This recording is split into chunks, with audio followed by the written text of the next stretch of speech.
मोल concept में 1 मोल मतलब क्या होता है, gram atomic mass of any substance. Gram atomic mass मतलब जो भी उसका मास है उसको किस में एक्सप्रेस करना है, ग्राम्स में। लाइक जैसे 1 मोल ऑफ कार्बन, कार्बन का मास एक्चुअली होता है 12 U। U means unified atomic mass unit, पर हम U की जगह हम अगर उसको ग्राम में एक्सप्रेस करें तो क्या बोलेंगे, 1 mole of carbon. 1 mole of oxygen 16 ग्राम होगा, 1 मोल ऑफ कैल्शियम 40 ग्राम होगा।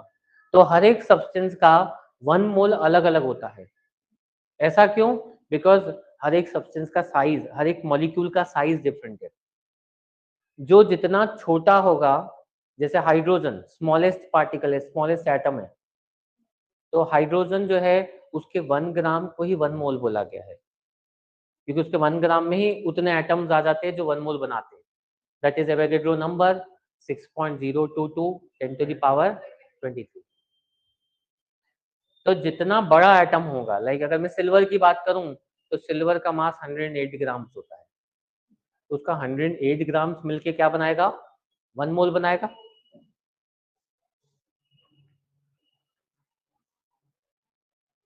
अगर एटम की जगह मॉलिक्यूल हुआ तो हम लोग मॉलिक्यूलर मास लेंगे। जैसे 1 मोल ऑफ O मतलब 16 ग्राम, लेकिन अगर मैं 1 मोल ऑफ O2 बोलता हूं तो 32 ग्राम, क्योंकि हम तब बात कर रहे हैं मॉलिक्यूल की, एटम की नहीं। और 1 मोल मीन्स क्या होता है, 6.022 10 टू द पावर 23 पार्टिकल्स, जिसको क्या नाम दिया गया है, एवोगैड्रो नंबर। समझ गए? इतने पार्टिकल्स जब मिलेंगे, इतने एटम्स, आयंस, मॉलिक्यूल्स, यानी जब हम मॉलिक्यूल की बात कर रहे हैं तो मॉलिक्यूल से डिनोट करना है, आयंस की बात कर रहे हैं तो आयंस से डिनोट करना है। जब इतने पार्टिकल मिलेंगे तो क्या बनाएंगे, 1 मोल बनाएंगे। नोट करते जाओ, किसी को करना है तो।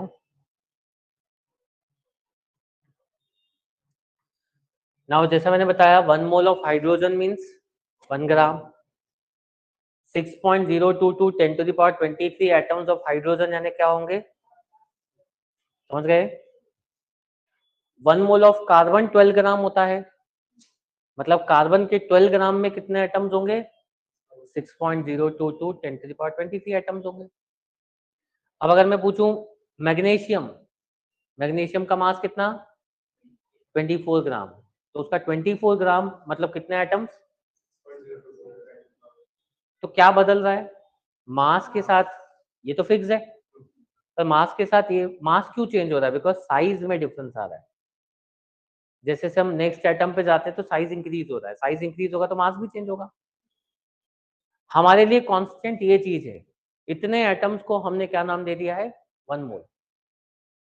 जब हाइड्रोजन जो है जिसका मास 1 U होता है, उसके अगर इतने एटम्स लिए जाए तो वो जाके क्या बना लेंगे, 1 ग्राम बना लेंगे। समझ गए?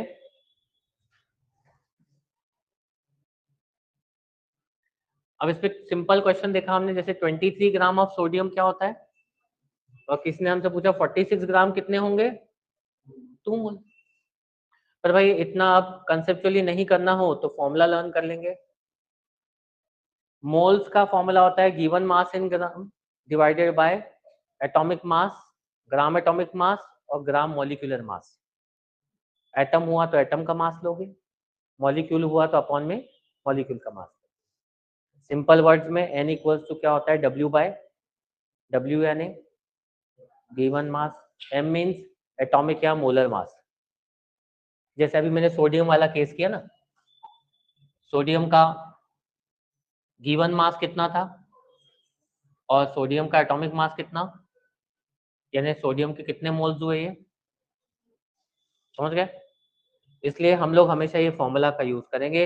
हम लोग ऐसे कंसेप्चुअली करने बैठेंगे तो बहुत बार कंफ्यूज हो जाते हैं, टाइम वेस्ट करते हैं। सिंपल मोल्स निकालना है, गिवन मास बाय मोलर मास, 3 से 4 फॉर्मूले जिससे हम मोल कंसेप्ट पूरा सॉल्व कर लेंगे।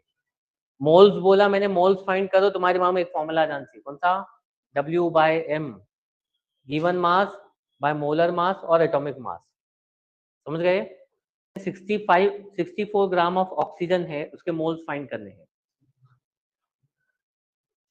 गिवन मास 64 केवल ऑक्सीजन की बात कर रहा है, ऑक्सीजन एटम की, तो एटॉमिक मास कितना होता है? 4 आ जाएगा आंसर। 37.5 ग्राम ऑफ सोडियम के मोल्स बताने हैं, गिवन मास बाय मोलर मास। समझ गए सब लोग कैसे करना है इसको? चलो सब लोग ये क्वेश्चन करेंगे। कैल्शियम कार्बोनेट का मास निकालना आता है सबको? मास कैसे आएगा देखो अच्छे, इसमें कैल्शियम का मास 40, कार्बन का 12, ऑक्सीजन का 16 इंटू 3 होगा बिकॉज 3 एटम्स है। जिस तरह से मास आया हमारे पास मॉलिक्यूलर मास 100 ग्राम। गिवन मास कितना था क्वेश्चन में? 150। तो गिवन मास बाय मोलर मास करें तो कितना आता है आंसर? 1.5 मोल्स। चलो 1000 ग्राम ऑफ वाटर के मोल्स फाइंड करेंगे सब लोग, और इसको लर्न भी कर लेंगे, केवल फाइंड ही नहीं करना है, इसको लर्न भी करना है हमें। 1000 given mass, molar mass H2O का 18, कितने मोल्स आते हैं? 1000 ग्राम यानी कि 1 लीटर में। वाटर का 1 kg 1 लीटर सेम होता है, तो 1 लीटर वाटर में कितने मोल्स होते हैं वो लर्न कर लेंगे, 55.5 मोल्स। नेक्स्ट टाइम मैंने बोला 1 लीटर वाटर तो मोल्स ज्यादा नहीं चाहिए, 55.5 डायरेक्ट लिखेंगे। अब नंबर ऑफ एटम्स या मॉलिक्यूल्स का फॉर्मूला ये होता है हमारे पास 6.022 10 to the power 23 into number of moles। Number of atoms और molecules 6.022 10 to the power 23 into n मतलब नंबर ऑफ मोल्स, यानी पहले कौन सा फॉर्मूला लगाना पड़ेगा? नंबर ऑफ मोल्स का, given mass by molar mass, फिर ये लगेगा। समझ गए? या फिर डायरेक्ट अगर इसी में चेंजेस करने हैं तो हम लोग इसको ऐसा लिख देते हैं, n को लिख देते हैं w बाय, फिर डायरेक्ट वैल्यूज डाल देंगे इसमें। समझ गए? तो ये second formula number of atoms या मॉलिक्यूल्स का। जैसे क्वेश्चन दिया 56 ग्राम ऑफ N2 में नंबर ऑफ मॉलिक्यूल्स चाहिए। N2 मतलब मास होगा 28, क्योंकि नाइट्रोजन का मास 14 होता है, तो मोल्स कितने आ गए इसके? अब ये मोल्स यहाँ पुट कर दें तो नंबर ऑफ एटम्स आ जाएंगे हमारे पास। इस तरह से नंबर ऑफ एटम्स आ जाते हैं 12.044 10 to the power 23। आगे समझ में? क्वेश्चन में एटम्स गिवन है, मास फाइंड करना है, नंबर ऑफ एटम्स 6.022 10 की पावर 23 इंटू मोल्स होता है। एटम्स पुट किए, यहां से मोल्स फाइंड कर लिए, कितने मोल्स आ गए? नाउ मोल्स इक्वल्स होता है given mass by molar mass और एटॉमिक मास। यहाँ कौन से किस चीज की बात कर रहे थे हम? ऑक्सीजन की, एटम की, इसलिए एटॉमिक मास लेना पड़ेगा 16। तो गिवन मास क्या आ जाएगा हमारे पास? 16 इंटू 20 यानी 320। थर्ड फॉर्मूला है मोल कंसेप्ट में मास ऑफ वन एटम, जो होता है atomic mass molar mass divided bye, अगर मास ऑफ वन एटम बोला है तो एटॉमिक मास होगा, मास ऑफ वन मॉलिक्यूल बोला है तो मॉलिक्यूलर मास होगा, और उसको डिवाइड किससे करना है? एवोगैड्रो नंबर से। जैसे हमें क्वेश्चन दिया what is the mass of one atom of oxygen, तो मास ऑफ वन एटम यानी atomic mass divided by this. अब इसमें क्या करता है बच्चा कि जब डिवाइड करता है तो पूरा 6.022 लेता है। 6.022 मत लेना पूरा, बस 6 लेके डिवाइड करना तो भी आंसर आ जाएगा। एग्जैक्ट कैलकुलेशन करने की नीड नहीं, वहां पर टाइम वेस्ट होता है। 10 की पावर 23 न्यूमरेटर में आएगी, माइनस बन गई, 16 को 6 से डिवाइड करो तो 8/3 कितना आता है? 2.66। बस ये गलती मत करना, वहां पे 6.022 से डिवाइड कर रहे हैं, और हाँ 6 से डिवाइड करना तो रफ में करना, ऐसी जगह जहाँ वो तुम्हारे टीचर वीचर को दिखे नहीं, जो स्कूल वाला चेक कर रहा है ना, वो देखेगा तो बोलेगा तुमने 6 से डिवाइड किया, 0 मार्क्स दे दो। हाँ तो 6.022, समझ गए? ऐसा किसी बच्चे के साथ हुआ था, उसने साइड में बिल्कुल पास में लिखा था 6 से डिवाइड करके, ऐसा नहीं करना है हमको। ये फॉर्मूला समझ में आया सबको? मास ऑफ वन एटम बोले तो ये लगाना है। तो अभी पहला फॉर्मूला देखा हमने मोल्स का, given mass by molar mass. दूसरा देखा हमने नंबर ऑफ एटम्स या नंबर ऑफ मॉलिक्यूल्स का 6.022 10⁻23 इंटू नंबर ऑफ मोल्स। तीसरा formula mass of one atom, atomic या molecular mass divided by Avogadro number. समझ गए? तो अभी तक 3 फॉर्मूले हो गए। सबसे ज्यादा पहला वाला लगेगा, वो सीक्वेंस में लगते हैं, फिर सेकंड वाला उसके बाद, थर्ड तो बहुत रेयरली यूज होगा, और अभी फोर्थ पढ़ेंगे वो और भी रेयरली यूज होगा। जैसे मास of one atom of carbon निकालना है तो 12 bye Avogadro number 2 into 10⁻⁻23 answer. समझ गए?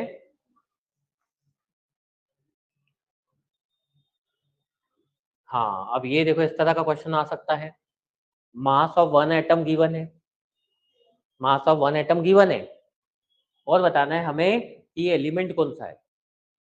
तो मास ऑफ वन एटम का फॉर्मूला लगा देते हैं।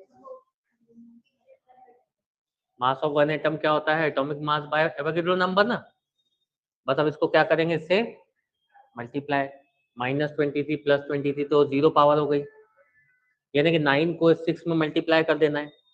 अप्रॉक्स वैल्यू 56 आती है और 56 मोलर मास होता है, एटॉमिक मास होता है आयरन का। ठीक है, एटॉमिक नंबर 26 और मास नंबर क्या होता है आयरन का? 56। समझ गए? अब ये एसटीपी एनटीपी क्या होते हैं ये समझते हैं।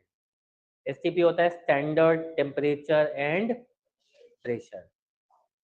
टेम्परेचर होता है 0 डिग्री यानी कि 273 केल्विन, 273.15 केल्विन एग्जैक्टली। केल्विन और डिग्री में रिलेशन देखे तो 273 नहीं होता है, क्या होता है 273.15। प्रेशर होता है एसटीपी पे 1 बार। एक नया सिस्टम एनटीपी, ये होता है normal temperature and pressure. Temperature कितना 25 यानी 298 केल्विन और प्रेशर कितना 1 atm यानी 1.013 बार। तो ये दो सिस्टम होते हैं, कहता है एसटीपी और दूसरा क्या होता है एनटीपी। दोनों में डिफरेंस देखा जाए तो किसका चल रहा है टेम्परेचर का। प्रेशर जो है ना वो करीब करीब सेम है, देखो ऊपर 1 बार है तो यहाँ पर 1.013 है, कोई मेजर डिफरेंस नहीं है। तो डिफरेंस मेन किस में चल रहा है? टेम्परेचर में। समझ गए? अब ये इससे क्या फर्क पड़ेगा, हम ये क्यों पढ़ रहे हैं, तो उसके लिए हमें स्टेट्स ऑफ मैटर चैप्टर समझना पड़ेगा, जहाँ गैसेस के बारे में हम लोग स्टडी करेंगे कि गैसेस का जब हम टेम्परेचर बढ़ाते हैं ना तो उनका वॉल्यूम इंक्रीज होता है, गैसेस एक्सपांड होती है, और जब उनको उनका टेम्परेचर रिड्यूस करते तो गैसेस क्या होती हैं कंप्रेस होती जाती है ना, कंडेंस होती है। तो टेम्परेचर का इफेक्ट गैसेस पे पड़ेगा, मतलब वॉल्यूम पे पड़ेगा। और अगला जो हम फॉर्मूला बनाने वाले हैं वो वॉल्यूम ऑफ गैस का ही डिराइव करने वाले हैं यूजिंग मोल कंसेप्ट। तो ऑब्वियसली जो गैस का वॉल्यूम है वो टेम्परेचर पे डिपेंड करता है। तो ये जरूर लिखा होगा क्वेश्चन में कि हम एसटीपी पे कैलकुलेशन कर रहे हैं कि, तो volume of 1 mole of gas at STP देखें अब तो कितना होता है 22.4 litre. Mole of gas at STP कितना होता है 22.4 लीटर। इस तरह से अगर n मोल्स का वॉल्यूम निकालना है तो 22.4 इंटू क्या हो जाएगा n। तो ये हमारा फोर्थ फॉर्मूला बन गया जब हमें गैस का क्या निकालना होगा वॉल्यूम। इसके लिए भी पहला वाला फॉर्मूला तो लगाना ही पड़ेगा, number of moles given mass by molar मास। तो टोटल कितने फॉर्मूले लर्न करने तुम्हें 4। इस चारों से मोल कंसेप्ट कंप्लीटली सॉल्व हो जाएगा। समझ गया? वो तुम्हें लगाते आना चाहिए चारों फॉर्मूले, बाकी ये श्योरिटी है 100% गारंटी है, इन 4 के अलावा कुछ नहीं लगना है। या तो वो मोल्स पूछेंगे, एटम पूछेंगे, या मास ऑफ वन एटम पूछेंगे, या फिर वॉल्यूम पूछेंगे। समझ गए? जैसे बोला है 2 mole of O2 equals to how many litres. Simple, 22.4 into 2 कितना होगा 44.8 litre. 42 grams of N2 equals to how many litres. तो पहले हमें इसके क्या निकालने पड़ेंगे मोल्स। मोल्स आ गए तो उसके बाद वॉल्यूम आ जाएगा। समझ गए?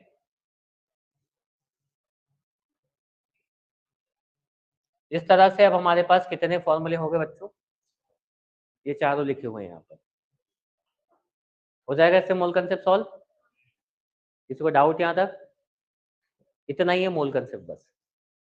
तो वो उसमें क्वेश्चंस अलग अलग आ सकते हैं, मैंने बोला सॉल्व करना, फॉर्मूला लगाना तुम्हारा काम है, तुमको आना चाहिए वो।